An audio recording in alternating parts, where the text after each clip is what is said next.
Hi guys, welcome to the lecture our group. आज हम ecology को स्टडी करने जा रहे हैं और इकोलॉजी क्या चीज़ है मैं आपको बताऊंगा इसके इंट्रोडक्शन में। इसी तरह एम्स एंड ऑब्जेक्टिव यानी कि इकोलॉजी को हम क्यों स्टडी करते हैं, इकोलॉजी पढ़ने का मकसद क्या होता है, वो भी हम इसमें देखेंगे। और फिर थर्ड नंबर पे एप्लीकेशन। इकोलॉजी को स्टडी करके जो हमें इंफॉर्मेशन मिलती है हम उसको अप्लाई कहाँ कहाँ करते हैं, किस किस फील्ड में अप्लाई करके हम उससे फ़ायदे हासिल कर रहे हैं। चलें स्टार्ट करते हैं इंट्रोडक्शन से। सबसे पहले तो इकोलॉजी की हमें डेफिनेशन पता होनी चाहिए। Branch of science which deal with the study of inter relationship between biotic and abiotic component of the nature. Ecology क्या है, जब भी आप इकोलॉजी का नाम सुनेंगे तो आपको इसमें दो चीज़ें वाज़ेह नज़र आएंगी, बायोटिक और एबायोटिक कंपोनेंट्स। तो बायोटिक कंपोनेंट्स क्या हैं? बायोटिक कंपोनेंट्स बेसिकली तमाम लिविंग ऑर्गेनिज्म जो हैं वो बायोटिक कंपोनेंट्स में आ जाते हैं। Plants, algae, fungi, bacteria, animals, ठीक है। इसी तरह एबायोटिक कंपोनेंट्स में तमाम नॉन लिविंग थिंग आ जाती हैं, जिस तरह लाइट, वाटर, एयर। तो ये सारी चीज़ें जो हैं वो एबायोटिक कंपोनेंट्स में आ जाती हैं।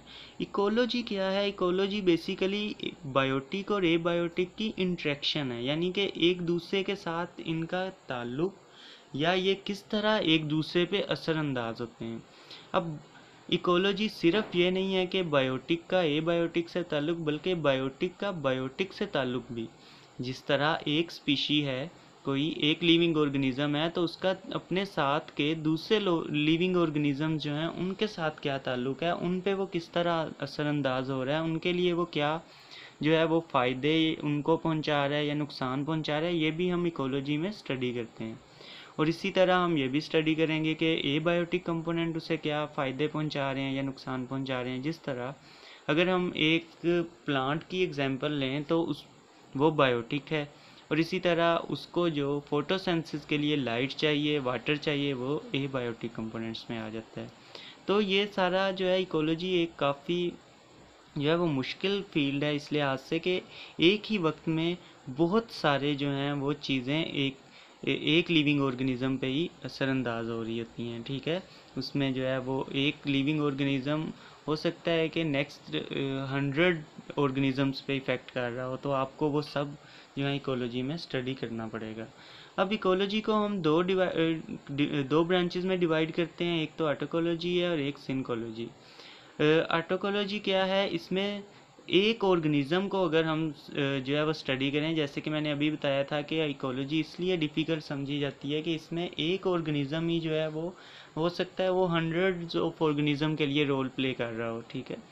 तो एक ऑर्गेनिज़म का रिलेशन बाकी ऑर्गेनिज़म्स के साथ और उसके इन्वायरमेंट के साथ, यानी उसके हैबिटेट के साथ क्या उसका रिलेशन है, या वो क्या जो है वो जॉब्स कर रहा है, या वहाँ से किस तरह उससे चीज़ें इफ़ेक्ट हो रही हैं। इसी तरह सिनकोलॉजी क्या है? ये एक ब्रॉडर फील्ड है, इसमें एक ऑर्गेनिज़म नहीं बल्कि ग्रुप ऑफ ऑर्गेनिज़म्स आ जाते हैं। पूरा इकोसिस्टम भी हम इसमें जो है वो कंसीडर कर सकते हैं। इकोसिस्टम में डिफरेंट टाइप्स ऑफ ऑर्गेनिज़म्स होते हैं, उसमें फिर एबायोटिक बायोटिक फैक्टर्स भी आ जाएंगे। तो अगर हम एक ब्रॉडर लेवल पे स्टडी कर रहे हैं इकोलॉजी की तो उसको हम सिनकोलॉजी बोलेंगे। अब हम नेक्स्ट मूव करते हैं कि इकोलॉजी जो है वो दो वर्ड्स से निकली है, जो कि हैं oikos mean house and logos mean study. तो हाउस को आप हैबिटेट कंसीडर कर लें कि चीज़ों का उसके हैबिटेट में स्टडी करना क्या कहलाता है इकोलॉजी। तो ये इसके अलावा कुछ डेफिनेशंस हैं, ये आप लोग देख लें, क्योंकि अक्सर इकोलॉजी की डेफिनेशन जो है पेपर के लिहाज से इस तरह नहीं आती कि जस्ट आप इकोलॉजी को डिफ़ाइन करें। आ जाती है इस तरह भी, लेकिन मोस्ट प्रोबेबली वो किसी ना किसी साइंटिस्ट का जो है वो नेम दे के कहते हैं कि उसके मुताबिक इकोलॉजी क्या है। तो जो मोस्टली आते हैं उनमें से कुछ के मैंने लिख दिए हैं, जैसे कि according to Woodbury ecology is science which investigate organisms in relation to their environment. इसी तरह ईपी ओडम जो हैं उन्होंने डिफ़ाइन कैसे किया इकोलॉजी को, study of structure and function of nature. तो ये आगे भी दो साइंटिस्ट हैं, इनके आप जो हैं वो डेफिनेशन याद रखिएगा, पेपर के पॉइंट ऑफ व्यू से काफ़ी इम्पोर्टेंट हैं ये। अब हम एम्स एंड ऑब्जेक्टिव्स की तरफ जो है वो मूव करते हैं कि इकोलॉजी को स्टडी करने का मकसद क्या है हमारा, हम उसको क्यों स्टडी करते हैं।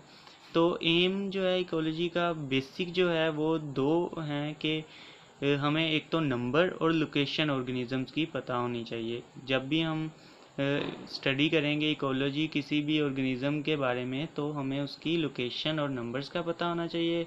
आगे मैंने जो है डिफरेंट स्टेप्स लिखे हैं, आपको पता है जितने आप लोग स्टेप्स मेंशन करेंगे या जितनी आपके पास हेडिंग्स होंगी, जितने आप पॉइंट्स निकाल सकते हैं, आपको उतने ज़्यादा नंबर मिलते हैं। तो इसी चीज़ को मद्देनज़र रखते हुए मैंने एम्स एंड ऑब्जेक्टिव्स के काफ़ी सारे पॉइंट्स जो हैं वो निकाले हैं, ताकि आप लोग जब पेपर फिल कर रहे हों तो आपको अच्छी खासी मदद मिले। तो हम पॉइंट्स को जो है डिस्कस करते हैं। सबसे पहला एम जो है वो लोकल एंड जियोग्राफिकल डिस्ट्रीब्यूशन और अबंडेंस ऑफ ऑर्गेनिज्म देखना है कि ऑर्गेनिज्म कहाँ कहाँ लोकली और जियोग्राफिकली डिस्ट्रीब्यूट हैं। किसी एक स्पीशी के जो ऑर्गेनिज्म हैं उनके बारे में हम बात कर रहे हैं, और कहाँ पे उनकी अबंडेंस है, बहुत ज़्यादा कहाँ पे हैं, उनकी हैबिटेट नीच वगैरह जो है वो भी हमने इसमें स्टडी करना होता है। ये एक हमारा एम होता है इकोलॉजी में। दूसरा temporal change in the अक्रंस abundance and activities of organism. Temporal changes आपको पता है कि चेंजेस विद टाइम, ठीक है। तो इसमें हम सीजनल, एनुअल और सक्सेशनल जियोलॉजिकल जो हैं वो चेंजेस देखते हैं कि किस स्पीशी में, किस ऑर्गेनिज्म में, इकोलॉजी में हम ये स्टडी करते हैं कि उसकी अक्रंस सीजनल ज़्यादा है, किस सीज़न में वो ज़्यादा होते हैं, अबंडेंस वगैरह, ठीक है। इसी तरह जो थर्ड नंबर पे है the inter relationship between organism in population and communities, ठीक है। इसको हम पॉपुलेशन इकोलॉजी जो है वो सब फील्ड भी इकोलॉजी की कहा जाता है, और इसमें हम स्टडी करते हैं। आप इसको एज अ हेडिंग भी यूज़ कर सकते हैं, पॉपुलेशन इकोलॉजी जो है वो एम और ऑब्जेक्टिव में। तो इसमें हम ऑर्गेनिजम्स का जो है वो रोल आपस में पॉपुलेशन के अंदर भी देखते हैं और कम्युनिटीज़ के अंदर भी एक दूसरे के ऊपर कैसे इफेक्ट हो रहे हैं। Structural adaptation, functional adjustment of organism to their physical environment. हम इकोलॉजी में ये भी देखते हैं कि कोई ऑर्गेनिज्म जो है उसकी स्ट्रक्चरल अडेप्टेशंस कैसे हैं। जैसे अगर एक मछली है तो उसकी फिन्स वगैरह और टेल्स वगैरह जो है वो उसको वाटर के अंदर रहने के लिए मददगार है। इसी तरह जो मैमल्स हैं उनके लिम्फ जो हैं फोर, वो उनको उस इन्वायरमेंट में किस तरह एडजस्ट करते हैं। इसी तरह फंक्शनल के फंक्शन किस तरह वो उनको उस इन्वायरमेंट में रहने के लिए सूटेबल हैं। इसी तरह the behaviour of organism under natural condition, इसे हम इथोलॉजी भी बोलते हैं, ठीक है। तो ऑर्गेनिज्म जो है वो नेचुरल कंडीशन में किस तरह बिहेव कर रहा है उसको, और उसका बिहेवियर किस तरह दूसरे ऑर्गेनिजम्स पे असरअंदाज हो रहा है। Evolutionary development of all these inter relationship, फिर हम एवोल्यूशनरी स्टडी भी करते हैं कि किस तरह ये जो है इंटर रिलेशनशिप जो एक दूसरे के साथ ऑर्गेनिजम्स का रिलेशन है वो डेवलप हुआ है विद टाइम। अगर हम नेक्स्ट पॉइंट देखें, the biological productivity of nature and it's relationship with Mankind. ये काफ़ी इम्पोर्टेंट पॉइंट है कि हम जो इकोलॉजी स्टडी करते हैं उसमें हमने बायोलॉजिकल प्रोडक्टिविटी ऑफ नेचर देखनी होती है कि कितना प्रोड्यूस कर सकती है नेचर। और फिर मैनकाइंड को आपको पता है जिस तरह हमें अब खुराक पूरी करने के लिए जो है वो प्रोडक्टिविटी इंक्रीज़ करनी पड़ रही है। जिस तरह आप लोगों ने देखा होगा मुर्गी जो है, चिकन, वो भी हम किस तरह उसको जो है मैनिपुलेट करते हैं। इसी तरह नेक्स्ट जो है the development of mathematical model to relate interaction of parameter and predict effect. अब जो हम डेटा इकट्ठा करते हैं इकोलॉजी में उसको हमने जो है वो मैथमेटिकली रिप्रेजेंट भी करना होता है मॉडल्स के थ्रू। तो ये भी आ गया एम्स एंड ऑब्जेक्टिव में। इसी तरह the conservation and management of natural resource and pollution, applied ecology भी एक एम एंड ऑब्जेक्टिव में आ जाती है, काफ़ी इंपॉर्टेंट। कि हमने इकोलॉजी इसलिए स्टडी करते हैं ताकि हम कंजर्वेशन कर सकें चीज़ों की और मैनेज कर सकें नेचुरल रिसोर्सेज को और पोल्यूशन को, ठीक है। अगर हमें पता होगा कि कौन सी चीज़ जो है वो पोल्यूशन से इफ़ेक्ट हो रही है, ठीक है, पोल्यूशन का क्या इफ़ेक्ट है डिफरेंट ऑर्गेनिज्म पे, तो हम डेफिनेटली उसको कंट्रोल करने की कोशिश करेंगे कि वो डिफरेंट ऑर्गेनिज्म के लिए हार्मफुल है। तो ये हमारे हो गए हैं एम्स एंड ऑब्जेक्टिव। अब हम एप्लीकेशंस की तरफ मूव करते हैं कि जो जो डेटा हमने एम्स एंड ऑब्जेक्टिव में निकाला है, अब उसको हम अप्लाई कैसे करते हैं कि हमें लेट्स से पोल्यूशन का पता चला है, तो अब हम उस पोल्यूशन से डिफरेंट ऑर्गेनिज्म डिस्टर्ब होते हैं, तो अब हम उसको कैसे यूज़ कर सकते हैं। तो एप्लीकेशन में देखें, the human always remain interested in other organism and their environment. क्योंकि हमें बाकी ऑर्गेनिज्म से खुराक मिलती है, ठीक है, और भी मेडिसिन्स मिलती हैं, जैसे डिफरेंट ऑर्गेनिज्म से भी मिलती हैं, डिफरेंट जो हैं वो जिस तरह बैक्टीरियाज वगैरह हैं, और इसी तरह प्लांट्स वगैरह जो हैं। So application of ecology having a broad base in which we have to study different aspects. अब हम देखते हैं सबसे पहला एग्रीकल्चर। जैसा कि आप लोगों को पता है कि एग्रीकल्चर वो फील्ड है जो सबसे ओल्ड ऑक्यूपेशन भी है ह्यूमन का। तो एग्रीकल्चर में अगर हमें इकोलॉजी स्टडी की हो किसी स्पीशी की, किसी क्रॉप की, तो हमें पता होगा उसके लिए लिमिटिंग फैक्टर क्या है, इरिगेशन रिक्वायरमेंट क्या है, पेस्ट कंट्रोल वगैरह क्या करना पड़ेगा, उसकी प्रोडक्टिविटी कितनी हमें मिलेगी, ठीक है। एग्रीकल्चर में हम डिफरेंट क्रॉप्स की हमें ये वाली चीज़ें हमने स्टडी की होती हैं इकोलॉजी में, और उनका हमें पता होता है कि इसके साथ फलां जो है वो हम क्रॉप लगा सकते हैं वगैरह वगैरह, ठीक है। It help to conserve the land and reclaim the alkaline water logging soil. जिस तरह हमें पता है कि कुछ क्रॉप्स जो हैं वो वाटर लॉगिंग सॉइल में भी बेहतर ग्रो कर सकती हैं, तो हम उसको वहाँ पे उगाएंगे तो एग्रीकल्चर में हमें मदद होगी। अगर हमें नहीं पता होगा तो वाटर लॉगिंग सॉइल में अगर हम दूसरी क्रॉप लगा देंगे तो वो वहाँ पे जल जाएगी और हमें कोई फ़ायदा नहीं होगा। इसी तरह फॉरेस्ट्री में भी जो है इकोलॉजी का हम यूज़ करते हैं। कैसे ecology help in reforestation and afforestation. Reforestation और एफॉरेस्टेशन का आपको पता है कि अगर हम इकोलॉजी को स्टडी करेंगे तो हमें दोबारा से दरख्त जो हैं, जंगलात उगाना जो है वो हम उसको इजीली हम दोबारा से रीग्रो कर सकते हैं, क्योंकि हमें पता होगा कि फॉरेस्ट जो है वो बायोडाइवर्सिटी को मेंटेन करता है, तो हम फॉरेस्ट को तबाह नहीं कर सकते।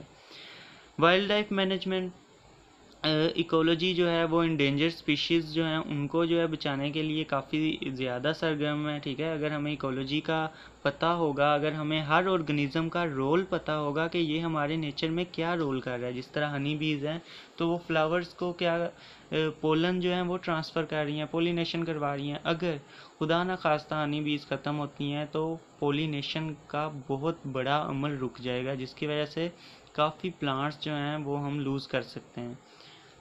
इसी तरह बाकी स्पीशीज़ को भी, हर स्पीशी का जो है वो रोल होता है, तो वो स्पीशी जो है कायनात में कोई चीज़ भी जो है वो ऐसी नहीं है कि जिसका कोई काम ना हो, फजूल पैदा नहीं की गई। तो इस वजह से हर चीज़ का जो है रोल हमें पता होना चाहिए। इसी तरह फिशरी एंड एक्वाकल्चर जो है उसमें भी हमें जो है इकोलॉजी की वजह से हमें पता होता है कि फीडिंग हैबिट क्या है किसी फ़िश का, ब्रीडिंग फिजियोलॉजी क्या है, उसे कैसा इन्वायरमेंट चाहिए, उसे क्या क्या चाहिए ब्रीड के लिए, और ये सब हमें पता होता है, जिसकी वजह से हम फ़िश को जो है कल्चर कर लेते हैं पॉन्ड्स में। और इसका हमें क्या फ़ायदा होता है कि हमें ज़्यादा नंबर ऑफ़ फ़िशेस मिल जाती हैं, उनकी जो है ब्रीडिंग ज़्यादा मिल जाती है, उससे हम जो है वो खुराक अपनी हासिल करते हैं। इसी तरह इकोलॉजी का एक और फ़ायदा है रेंजलैंड मैनेजमेंट। रेंजलैंड में जो है वो हमें, अगर हम इकोलॉजिकली स्टडी करें किसी रेंजलैंड को कि उस वो कितने जो है नंबर ऑफ़ ग्रेजर्स को जो है वो सपोर्ट कर सकता है। रेंजलैंड होते क्या हैं कि ये बुशेस वगैरह और ग्रासेस वगैरह वाले जो हैं वो खुले मैदान हैं, ठीक है। और अगर हमें पता हो कि यहाँ पे कितने ग्रेजर यानी चलने वाले ऑर्गेनिज्म जो हैं ये उनको अकोमोडेट कर सकता है, तो हम उसको उसी लिहाज से मैनेज करेंगे।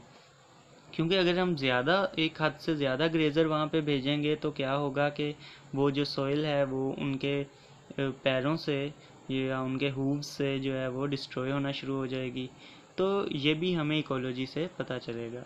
इसी तरह नेक्स्ट जो है वो वाटरशेड मैनेजमेंट है। वाटर्स के लिए जो डैम बनाए जाते हैं उनका भी अगर हम इकोलॉजिकली देखें तो डैम जो हैं वो अपनी आहिस्ता आहिस्ता जो है वो कैपेबिलिटी लूज़ करते जाते हैं सिल्टिंग की वजह से, तो हमें वो भी इकोलॉजी में स्टडी करने को मिलती है। पोल्यूशन कंट्रोल, जैसा कि हमें इकोलॉजी जो है हेल्प करती है identification causes way of to overcome pollution.